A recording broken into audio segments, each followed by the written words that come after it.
Hey, salut à tous, ravi de vous retrouver après une petite quinzaine de jours en vacances, notamment une semaine avec les filles en camping en Bretagne où on s'est bien éclaté malgré la météo pas top. Mais bon, donc de retour à la maison, on va aller faire le tour, on va voir comment ça a évolué, puis les petites récoltes que je vais pouvoir projeter de faire dans les semaines à venir. On verra aussi ce qu'il en est arrivé donc des tomates. Donc voilà. Donc je pense que la vidéo devrait durer un petit quart d'heure, le temps de faire le tour du potager des différentes parcelles, plus l'introduction et la conclusion. Donc voilà, donc je vous laisse avec la vidéo. Comme d'habitude, moi je vous partage mon potager en vidéo, vous regardez ce qui vous intéresse et puis et voilà. Donc je vous laisse avec la petite balade, on va aller faire ça tranquillement. En plus il fait beau aujourd'hui donc c'est génial. Et puis voilà. Alors au niveau de la serre, donc tout se passe très bien pour les tomates. D'ailleurs les tomates Casanova, j'en ai déjà récolté quelques-unes et les autres du coup là continue de rougir, et comme tu peux le voir j'ai encore pas mal de grappes vertes et d'autres rouges. Donc voilà, il doit me rester à peu près encore une trentaine de tomates sur le plan. Donc pour les Casanova ça fournit très bien, et pareil pour les Jazz. Donc j'ai des gros bébés. Donc, comme tu peux le voir là, pas encore mûres. Celles-là derrière, elles sont roses, donc elles sont bonnes à être récoltées. J'en ai encore pas mal sur le plan, notamment des monstres. Ça, je pense que ça devrait faire du 900 grammes. Regarde, comme tu peux le voir là, j'ai encore des grosses. J'ai récolté déjà 4 Jazz. Elles faisaient minimum 750 grammes et 900 grammes pour la plus grosse. Donc les Jazz, vraiment une variété que je vais refaire tous les ans parce que ça me régale, et en plus elles sont excellentes. Et sinon mes petits piments d'oiseau, donc eux aussi, ils vont très bien. Donc là le plan il est énorme et il y a pas mal de petits piments dessus. Et mon corne de taureau derrière, pour l'instant j'attends toujours les premiers poivrons. Et les autres piments, donc ça c'est des piments habanero, des piments antillais, eux aussi ils commencent à arriver. Donc là j'en ai un, et puis là j'en ai quelques-uns en plus. Et après les patates douces, ça fait sa croissance, donc ça se passe sous terre. Donc pour l'instant j'attends, on verra au mois d'octobre, novembre par là, quand je ferai la récolte, puis ma petite betterave qui va bien aussi. Donc voilà pour le petit passage dans la serre.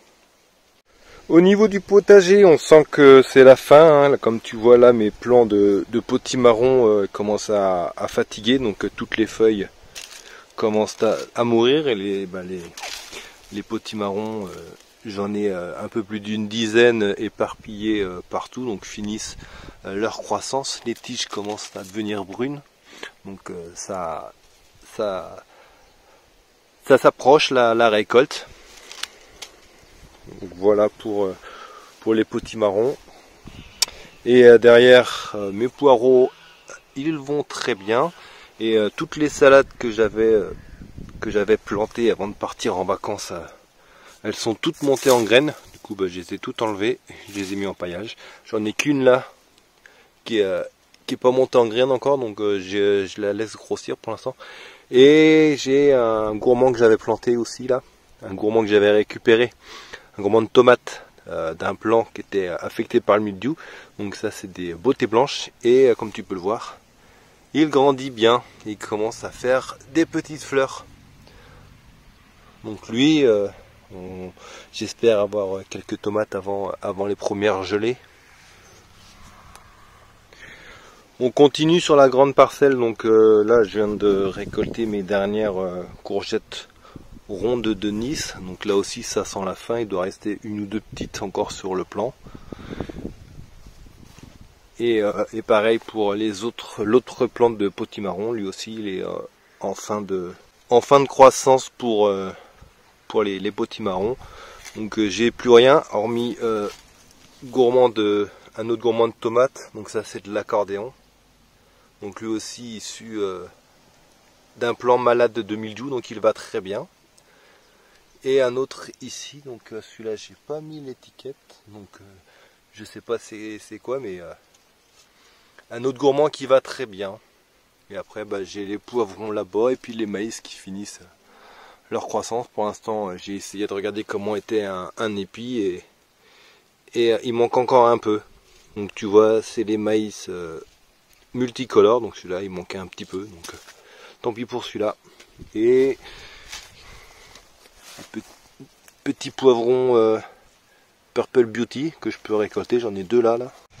Petit passage rapide sur mes deux courges dont je ne connaissais pas la variété et on m'avait dit des courges musquées. Et comme tu peux le voir, elles étaient vertes avant les vacances et elles sont devenues oranges. Et d'après ce que je sais, les courges musquées de Provence ne sont pas oranges. Donc ce n'est pas des courges musquées. Donc c'est notre. D'ailleurs là c'est mort, du coup je vais pouvoir la récolter. Donc c'est d'autres courges. Donc des citrouilles, hein, on va dire. Voilà. Affaire à suivre pour encore trouver la variété, donc bien lisse, bien brillante. Et on passe sur ma petite parcelle derrière, donc mes pommes de terre que j'ai plantées il y a 15 jours après la récolte. Donc elles vont très bien, et aussi les gourmands que j'ai, les gourmands de tomates, donc lui il va très bien. Donc ça c'est la rose de Berne, donc lui il va très bien. Et pareil pour un gourmand de cerises Lidl, tu vois, il me fait même les premières tomates. Et ensuite j'en ai un autre ici, donc tout va très bien. Et ma petite graine de courgette jaune que j'ai semée pour avoir quelques courgettes avant les gelées, elle a levé aussi, donc ici tout va très bien. Pour les Jack B. Little, tout se passe très bien aussi, donc comme les autres courges, les plants fatiguent. Et du coup j'ai une petite quinzaine de Jack B. Little un petit peu partout sur mes trois plants là, donc j'en ai un petit peu partout. Et sur le quatrième plan ici aussi, j'en ai qui sont cachés dans l'herbe, donc on les laisse finir leur croissance et on récoltera ça un peu plus tard pour les déguster. Alors ici c'est ma parcelle la plus pauvre, donc d'ailleurs ça se voit, les courges musquées ont du mal à faire leur croissance, car la terre elle est hyper pauvre ici. D'ailleurs même mon plant de tomates là il fatigue, mais bon il a quand même réussi à faire des tomates, mais bon le plant il est tout petit. Et mes topinambours qui continuent de grandir. Donc vu comment est la terre ici et comment elle est dure, à mon avis du topinambour là-dessous il ne devrait pas y en avoir énormément, parce que il devrait avoir du mal à se développer. Donc il va falloir que je m'occupe de cette parcelle là cet automne, bien l'enrichir et mettre du sable pour améliorer la texture du sol. Un petit tour vite fait dans ma fraiseraie, donc c'est un beau bordel ici, avec tous les stolons qui se sont éparpillés un petit peu partout, et mes plants trois plants de melon, enfin 2 plants de melon gris de Rennes et un plant de pastèque un peu mélangé là-dedans. Donc d'ailleurs t'en vois un ici, un beau melon gris de Rennes, donc a réussi à pousser, et je crois que j'en ai un autre ici. Et ici j'ai une pastèque Sugar Baby, pareil, qui grandit un peu, donc je sais pas si ça ira à son terme. Ah, d'ailleurs j'en ai une autre ici, à moins que c'est un melon, je sais plus, c'est mélangé. Donc voilà, je sais pas si ils seront bons, mais je les laisse, on verra bien ce que ça donnera par la suite. Ici aussi sur cette parcelle, comme tu peux le voir, l'oïdium donc a attaqué tous les plants de courges cocozelle et les courges les courgettes jaunes là-bas, donc qui donnent encore un peu, mais Mais il y a tellement d'odium que je pense que c'est bientôt la fin. D'ailleurs j'ai encore une cocotte zèle ici. Et ma grosse citrouille là, qui est devenue orange. Donc c'est pareil, je sais pas ce que c'est, mais on s'en servira avec les filles pour Halloween, et puis on mangera la chair après. Et bah ici aussi l'odium attaque entre l'odium et puis le liseron et les orties. Ici je peux pas trop m'aventurer.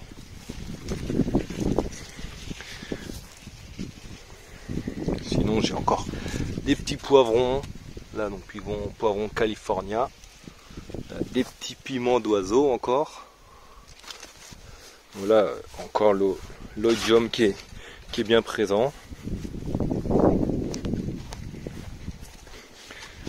Et je te montre vite fait mes beaux pâtissons. Donc j'en ai plusieurs, j'en ai des pas mal. Donc pareil, lui aussi il a l'oïdium, mais pas mal de pâtissons que je vais pouvoir découvrir. Donc je pense que ça aussi il faut attendre que le pédoncule soit brun pour les récolter. Donc je vais les laisser, on verra ça plus tard. Et sinon j'ai encore quelques tomates survivantes. Donc ça c'est des roses de Berne, donc elles sont encore pas attaquées, du coup je les laisse finir de grandir. Comme tu peux le voir, la petite récolte du retour des vacances, donc quelques courgettes cocotzelles et courgettes jaunes. Donc les jazz que je te disais que j'avais récolté, les premières Casanova avec d'autres tomates que j'avais mis, je vais te montrer après. Et la seule tomate drapée que j'ai réussi à sauver, donc elle était verte avant de partir en vacances. Et pareil, tout ça là c'était vert avant de partir en vacances. Ce que j'avais fait avant de partir en vacances, j'avais mis toutes mes tomates que j'avais récoltées sur les pieds qui avaient du mildiou. Je les ai mis donc avec mes pommes. Et tu vois, un peu tous les jours, je ramasse des tomates mûres. Donc ça doit être de la noire côtelée. Et sinon j'ai encore quelques petites drapées que j'essaye de sauver. Ça doit être de la sweet sous qui commence à jaunir. Donc voilà comment j'avais sauvé tout ce que tu as vu juste avant, grâce à des pommes. Passons maintenant à ma jardinière. Donc j'ai récolté les derniers concombres qui étaient dessus. De toute façon il est complètement attaqué par l'oïdium, du coup je vais arracher le plant. Au niveau de ma pastèque, elle continue de grandir, pastèque lune étoile. Donc là elle fait un petit peu plus grosse qu'une balle de tennis. Donc tant que le plant est en vie, je la laisse continuer de faire sa croissance, en espérant que je puisse la déguster. Et sinon mon pied de sweet sous qui est pas du tout malade, un des seuls qui n'a pas chopé le mildiou, et il me fait des belles tomates là. Donc j'en ai quelques-unes encore, une grosse là. Donc il manque plus qu'à rougir et puis je pourrai les déguster. Donc je vais récupérer les graines de celle-là, vu qu'il n'a pas chopé le mildiou et que j'ai pas beaucoup de graines de cette variété là. Donc voilà pour la jardinière. Donc ma parcelle de la haie qui n'existera plus cet automne. Donc je continue à arroser ce qui est intéressant comme mon plant de melon de Lunéville, parce que j'ai un melon, aussi mon estragon du Mexique qui est en fleurs. Du coup pour récupérer les graines je l'arrose aussi. Et puis les plants de courgettes vertes là, donc j'ai une grosse courgette que je garde pour faire des graines. Et mon deuxième pied de melon de Lunéville aussi, il y a un melon donc j'arrose. Et après les tomates elles ont le mildiou, du coup je les arrose plus et ça sert à rien. Donc voilà, donc j'ai encore des petites courgettes. J'ai j'ai perdu le nom, tant pis, je mettrai mon ricin, voilà, il est revenu, donc lui il faudra que je le déplace. Et puis mon pied de butternut qui fait quelques fruits, donc c'est pareil, je l'arrose aussi, sinon le reste je laisse. Donc c'est une parcelle que je m'en occuperai plus, du coup j'arrose que ce qui est utile. Petit tour sur mes deux jardinières. Donc ici donc j'avais mis du paillage avant de partir, pour préserver l'humidité du terreau. Et à côté, mes 2 plants de concombre donc, sont morts avec l'oïdium. Il me reste plus que mon plant de piment habanero qui reste là. Donc pour l'instant, j'arrose que lui. Et puis il faut que je les arrache et nettoyer tout ça. Et on verra ce que je mettrai cet hiver dans les jardinières. Et juste derrière, la dernière parcelle du jardin. Donc avec les plants de tomates qui étaient pas malades et finalement maintenant donc le mildiou les a bien cramés, donc il reste encore pas mal de tomates cerises, donc ça c'est la Summerson, donc elles sont encore bonnes malgré qu'il y ait le mildiou, donc je les récolte. Et pareil pour les Green Zebra Cherry, donc malgré que le plant a le mildiou, les tomates résiste très bien, même le plant il est encore vert d'ailleurs. Donc niveau des tomates cerises, ça résiste bien au mildiou, même s'il se casse un peu la gueule. Ça n'empêche pas les tomates du coup de mûrir. Et sinon on va passer donc au plant de... D'ailleurs, quand je te disais, j'ai un autre plant de tomates. Là c'est la Sweet Sue qui s'est cassé la gueule, mais ça pousse quand même. Et mon autre plant de tomates, donc ça c'est les Torino. Donc lui il a pas du tout chopé le mildiou et il fournit très bien. Donc c'est les tomates allongées. Donc ça c'est des graines de magasin. Donc mon expérience pour les Torino, ça a très bien marché. Pas de mildiou, donc super.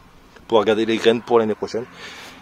Et on finit par les 2 plants de cucurbitacées. Donc ça on m'a dit que c'était des potirons. Donc les potimarrons sont là-bas. Et là ça doit être des potirons, donc qui n'a pas la même forme. Et ici mes 2 plants de jumbo banana avec l'autre qui est caché dans la haie. Donc là elle est bien grosse, bien rose.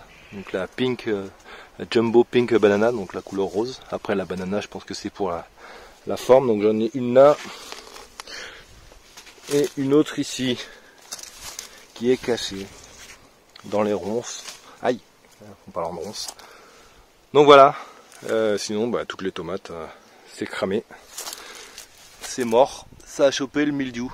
Donc voilà, donc ici un gros nettoyage et puis ainsi j'ai un tournesol peu commun, je te le montre, une belle fleur. Donc très joli, donc voilà, je le laisse, ça fait un peu de couleur. Donc je sais pas où est-ce que seront les graines pour les récolter, mais très joli. Donc voilà, petite visite.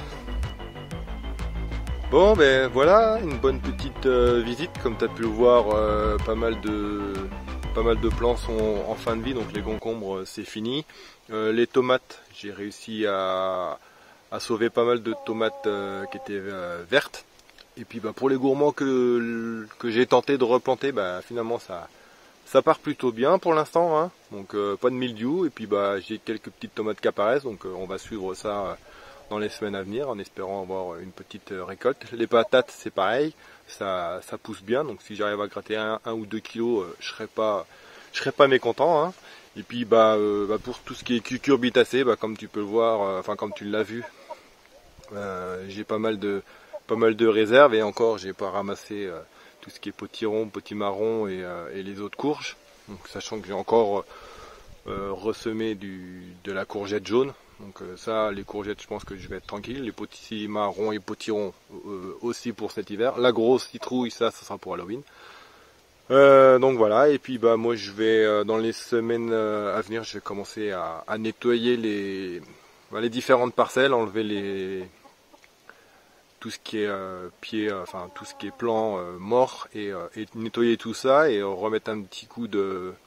Je vais aller rechercher du fumier, et puis on va essayer de retravailler, on va essayer de renourrir le sol pour les cultures pour cet hiver. D'ailleurs je vais commencer à lancer quelques semis, donc les choux et tout ça, et puis je vais attendre un peu encore pour faire tout ce qui est épinards.